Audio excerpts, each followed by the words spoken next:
Rob Portman says he has had enough and turning a corner on COVID.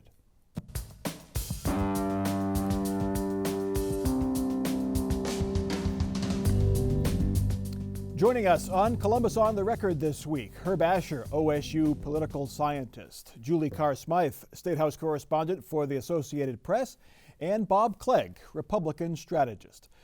Rob Portman is not a U.S. senator known for making waves. Well, he made waves this week when he said he's done. He's done with the U.S. Senate. He's done with hyper-partisanship. He says makes it very difficult to govern. Our country's polarized right now. It's kind of shirts and skins, isn't it? And that makes it more difficult to find that common ground because elected officials aren't rewarded for that. What they're rewarded for is, throwing out the red meat on the talk show. And that, isn't conducive to solving the serious problems we face as a country. Despite the possibility of facing a primary challenge, Portman was a clear favorite to win a third term in the Senate, but after 4 years of daily questions about Donald Trump and now being in the minority in the Senate, Portman will return to Ohio after 3 decades in Washington. Julie Carr-Smythe, when you think of incumbents who are up for re-election and they decide not to run at a young age, you think maybe they're worried they could lose, but Rob Portman was a favorite to get re-elected.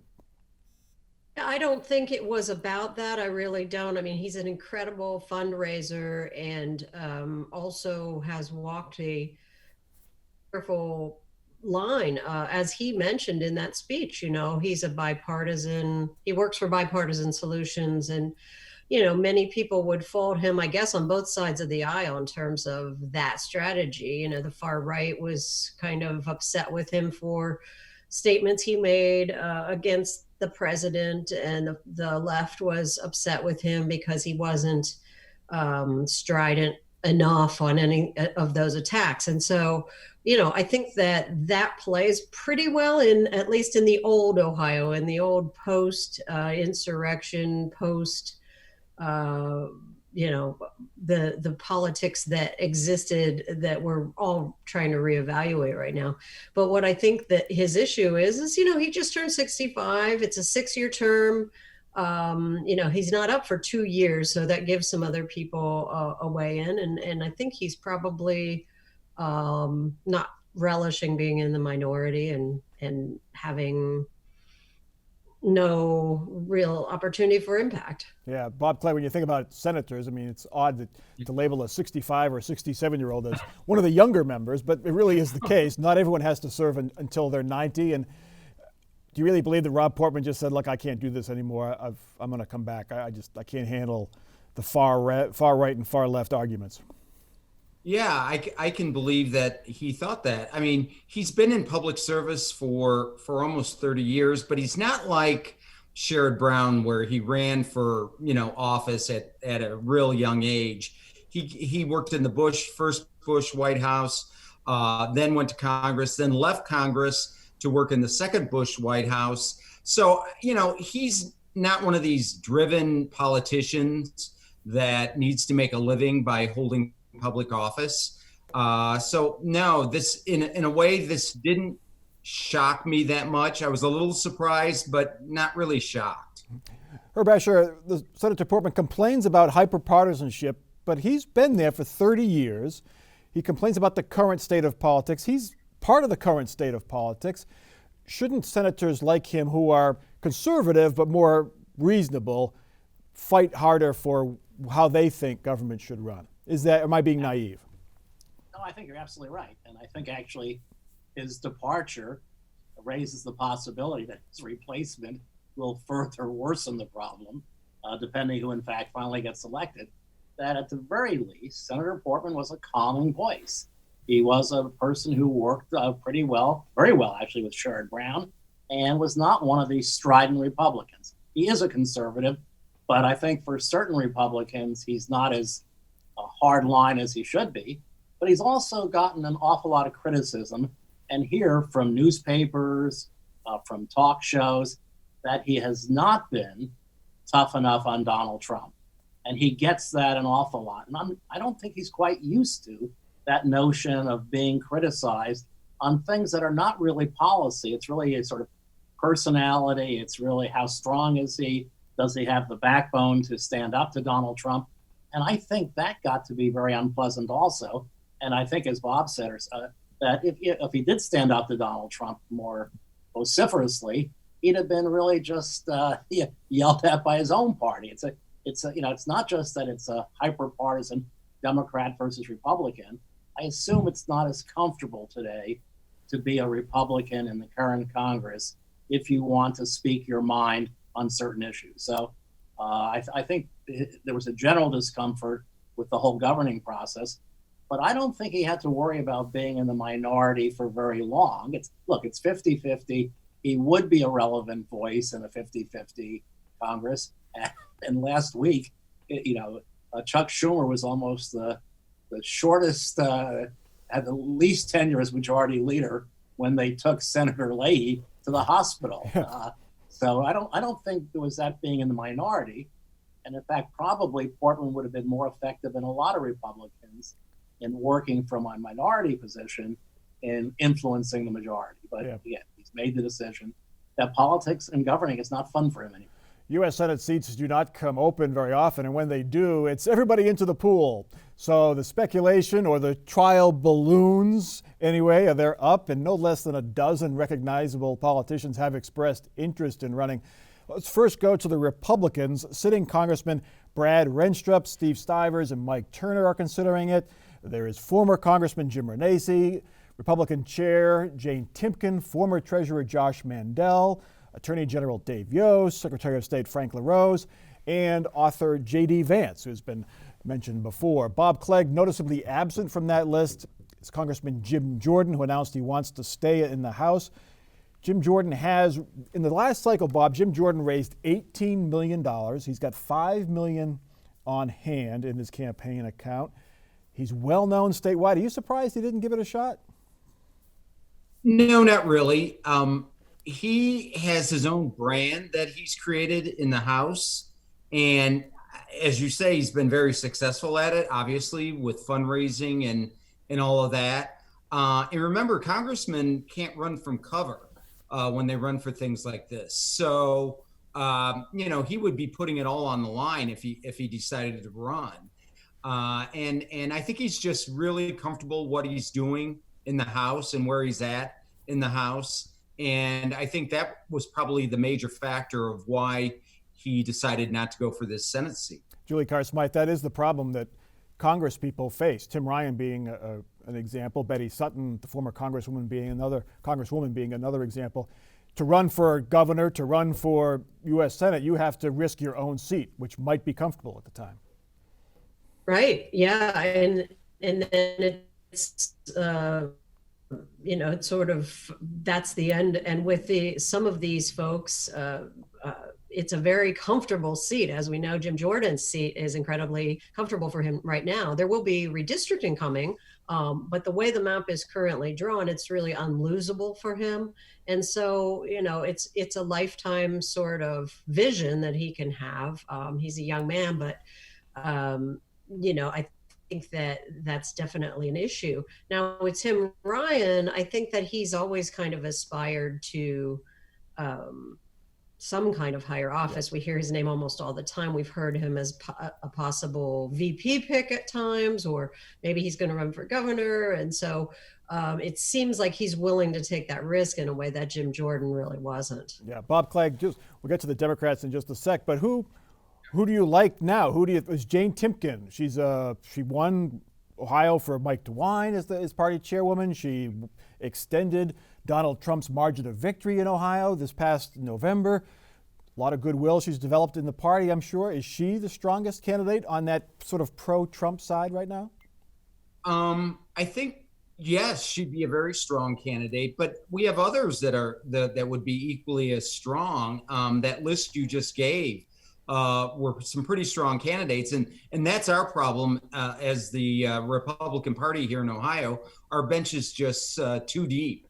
We have too many people that are already have statewide name recognition that could run for this seat. Democrats obviously have the exact opposite problem. they really don't have that many people on their bench, and what ones they have don't have name recognition statewide. So a lot of their money is going to have to be spent early on just to make sure that their candidate is more known in other parts of the state where they're not from. Let's look at those Democrats who may run. The list includes Congressman Tim Ryan, Congresswoman Joyce Beatty. Dayton Mayor Nan Whaley is running for something. We're not quite sure what, maybe Senate. Former congressional candidate Danny O'Connor says he is considering it. Also former Columbus Mayor Michael Coleman, former Democratic Party Chair David Pepper, House Minority Leader Amelia Strong Sykes, and the biggest speculation seems to be surrounding former Ohio State Health Director Dr. Amy Acton. Herb Asher, if all those folks run, who's the leader right now? I think if he chose to run and he worked hard at it and he traveled around the state and raised a lot of money, Michael Coleman could be a very strong candidate. I'd say the same thing about Joyce Beatty, but Joyce has too good a life right now. She's in the House, she's in a safe seat, she's the head of the Congressional Black Caucus. But the reason I mention her name is she'd be a wonderful crossover candidate. She could appeal to multiple constituencies, I think, very effectively once she was well known. And as Bob said, that takes a lot of money to get well known around the state. Speaking about the Republicans, I think one candidate to take very seriously is David Yost, in part because all of our statewide administrative officials are Republican. They're all favored right now to win re-election next year. That means when they get to 2026, they're all term limited. So they're all looking for something to do. And I think Yost is recognizing, as somebody said earlier, a Senate seat doesn't come open very often. This might be a good time to run the risk, if you will, and go for it. And I think, Houston clearly has decided that he'll stick with the gubernatorial path, if you will. And I think LaRose might very well jump in. But among that group of Republicans, I think Yost might be the strongest. Yeah, Dave Yost, if Mike DeWine runs and wins re-election, he likely will run and certainly is favored to win re-election, then John Huston would be his obvious successor when he is term limited, so Dave Yost wouldn't have a spot to move up on. Julie Carr Smythe, Dr. Amy Acton, she was speculated as possibly going against Rob Portman had he sought re-election. Is this serious talk here, or is this just a trial balloon to see if she can generate some excitement, maybe raise some money? What do you think's going on here? I don't think I don't think she needs to generate excitement or in that sense. I think she's wildly popular in the polls that I've seen, well known across the state. I mean, she was on daily TV broadcasts for months and months. She has probably the best name ID of anyone on that list. The question is, does someone who's a college professor and epidemiological expert really want to change professions in the middle of the game, or in your 50s to go live in DC and govern when you really are a physician? So I think that would be the pitch that the Democrats would have to make to her. She'd be a very different style of candidate in that, her position now is to, generate kindness or, inspire kindness. And you can't be too kind and run for Senate, Bob Clegg. Who do the Republicans want to run against if you had to pick a candidate? Mike, I don't think it's really going to matter all that much. I mean, the state has become in the last 10 years so red that I think it's going to be difficult for any of those Democrats that you just mentioned to win an election next year. Obviously, probably the most overriding factor will be the political environment next year. And we don't know what that's going to be yet. But traditionally, the first midterm of a new president's term usually doesn't go well for that president's party. So I think the Democrats may be working from a little bit of a deficit as it is for next year. All right, our next topic. Governor DeWine has given us permission to stay out until 11 o'clock. The governor extended the state's curfew from 10 o'clock to 11 o'clock. That means bars and restaurants and really any stores that want to can stay open until 11 o'clock. That's because the average number of COVID patients in hospitals has dropped below 3,400 a day. And like cases, hospitalizations are declining in Ohio. If it keeps up, the governor will extend the curfew until midnight. We will look at this again in 2 weeks, and we'll see where we are. If this trend continues, we may be able to go to midnight. And if it really continues to get fewer and fewer people and we get down to 7 days at 2,500, below 2,500, then we would be able to go with no curfew. Party on, hopefully, Bob Clegg. It is good news, right? I mean, the numbers are going down. They were really high there in November and December, and they're still high, but then at least they're not climbing anymore. Do you have any worry that he's jumping the gun a bit? We should wait a couple more weeks to see how these variants play out? No, I don't think we need to be all that careful on this. I get the sense that he's telling us if we're good boys and girls, he'll extend our curfew, So I guess we just got to keep that mask on and keep socially distant, and he'll let us stay up till midnight, next thing we know. But no, I think he's done a good job of being careful. Obviously, the hospitalization is the biggest concern because we can't get to a point where our hospitals are cannot take any patients or overcrowded.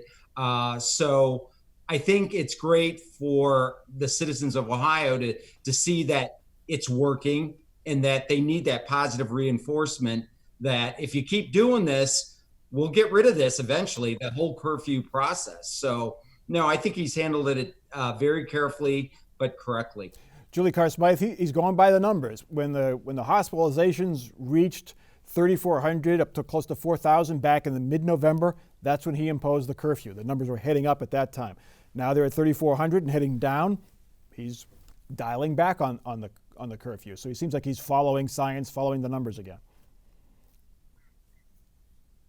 Yes, but at the same time, I mean, he's definitely walking this line that we talk about between those who would have him be much more forceful on the restrictions and those who are really eager to get the economy open again. Because when you look at it, if you remember in the very early days of the pandemic, we were told this is the long haul, don't get impatient, do your part. And now it just feels like we're it's hard to even keep track of where we are and which 2-week period we're in. And, we've now heard him say so many times, like, we're going to check it again in 2 weeks. We'll see what we can do in 2 weeks. And it's not even a month's time, and here we are in the middle of the winter. So it does definitely feel like it's fluctuating a lot as he tries to balance what public sentiment with science. Herb Asher, we've heard about COVID fatigue. Have we gotten statistics fatigue? Because I remember back in like the summer and early fall, 1,000 cases a day was a huge number. Then we were up to 10,000. Now we're back to just 4,000 cases a day. It's all relative now. It seems like it's hard, as Julie said, it's hard to keep track. It loses its meaning in terms of how serious the situation is. So I think we've become a little numb. But going back to the curfew is a way for the governor to send a signal to the business community and the small restaurant and bar owners or whatever that I'm sympathetic, but I'm trying to strike a balance here. And it's really not me who's now really setting the curfew. It's the numbers that are setting the curfew. And I don't really think the curfew is really that big an issue. Now, we're an older group on this panel, so I doubt that we're going to stay out an extra hour and help provide business for the bars. But it is still about masks, and it still is about social distancing. And most importantly now, it's about getting vaccinated.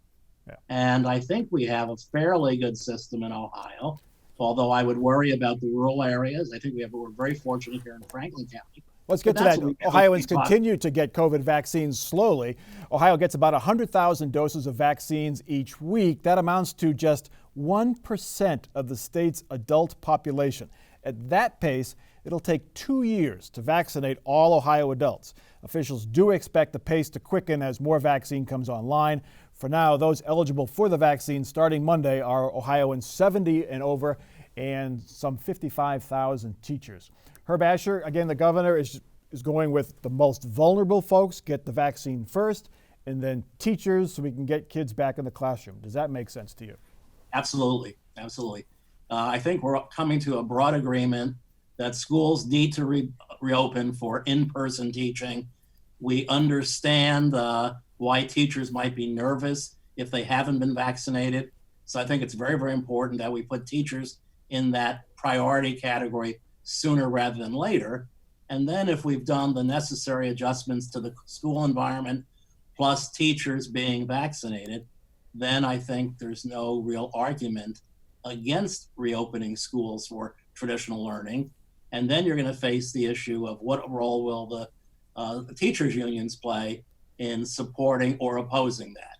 And I think we're seeing some issues in other cities and other states where the teachers unions still don't want to go back to in-person learning. But I think there's a growing consensus, especially for kids in elementary school, that in-person learning is very, very valuable. Kids are falling behind. Bob Clegg, do you agree that teachers should go ahead of, say, grocery store workers or frontline bars, restaurants, waiters, servers, that kind of thing? Yes, I agree with that. I have a child that's been in school since August every day, and teachers have been there without being vaccinated, and they're doing it. And more power to them. Herb brings up a point, though. I like what the governor said about teachers getting vaccinated, but then they have to be in the classroom by March 1. We've seen in other states, I think New York being one of them, where the teachers were getting vaccinated, but then the teachers union said, well, we don't care. We're still not going to let them go in the classroom. Well, what was the whole point of letting them cut in line if they never intended to have them be in the classroom to begin with? We're not going to have that problem here in Ohio. All right. But no, I think the teachers should be, near the head of the line to get vaccinated. Yep. Last topic, a little more than a year after getting the job, Columbus Police Chief Tom Quinlan has lost the job. Mayor Andrew Ginther demoted the chief a year after hiring him, calling him a change agent. But after the police division's initial heavy-handed response to this spring's downtown protests and last month's fatal shooting of an unarmed black man, Ginther announced the change. It became clear to me that Chief Quinlan could not successfully implement the reform and change I expect and that the community demands. Columbus residents have lost faith in him and in the division's ability to change on its own. Chief Quinlan understood. He agreed to step back so the city can move forward. It might have been a reluctant agreement, but he will serve as deputy chief. Deputy Chief Mike Woods will serve as acting chief as the city begins another nationwide search. Herb Asher, the city could have hired a former police chief, deputy chief from Seattle, an African-American man who promised change, but they didn't a year ago. Do you think Mayor Ginther has regrets? I don't know, but I think this notion that if you automatically get an outsider, that person will come into the community and from day one be a major change agent, can be a little naive or overly optimistic. Recognize that the police chief, whoever it might be, is caught in a really difficult situation. He's caught between the elected politicians who, especially here in Columbus, who really want more change more rapidly, and the activist groups. He's also caught between his own rank and file membership and police unions, not just here, but really throughout the country, that are oftentimes less sympathetic or less reluctant to reform. So I think you need somebody who's a miracle worker, and maybe we'll find somebody who's a better change agent than Chief Quinlan. But I think it's a little naive to think that it's going to be an easy search to find that person. Julie Carr-Smythe, just reading between the lines of what the mayor said and how the last search went, the chances of hiring an outsider, though, are pretty good. You would say right now, wouldn't you, Julie? I would say yes. I mean, they have to contend with the fact that Quinlan himself had to discipline the people who were involved in the shooting of Andre Hill, and that also didn't look good because there were improvements they had made that were not enforced in terms of the body cameras and that kind of thing on that day at that call. So as the mayor pointed out, that made people skeptical that they could trust that there were reforms coming. Let's get to our off-the-record parting shots. Bob Clegg, you're up first. Announcement was made by the U.S. Census Bureau that's going to cause problems not only here in Ohio, but the 49 other states, in that they're not going to deliver their 2020 census numbers till the end of April. And we have states like Ohio that have to redistrict, reapportion their state legislative seats, and that's going to put a big time crunch on all of them. Herb Asher, 30 seconds, final thought. Let me follow up on Bob's point, though, that news, relatively speaking, was good news, because until they made that announcement, we thought the census data was coming in even later. And so you really have challenges here for the legislature, and you have challenges for all in terms of the timetable, the schedule for getting districts drawn, for getting the dates set for primaries, for filing and things like that. So I agree with Bob. There is a rush. Give Julie a shot here. Your last thought, Julie? On Monday, the governor will unveil his new 2-year budget.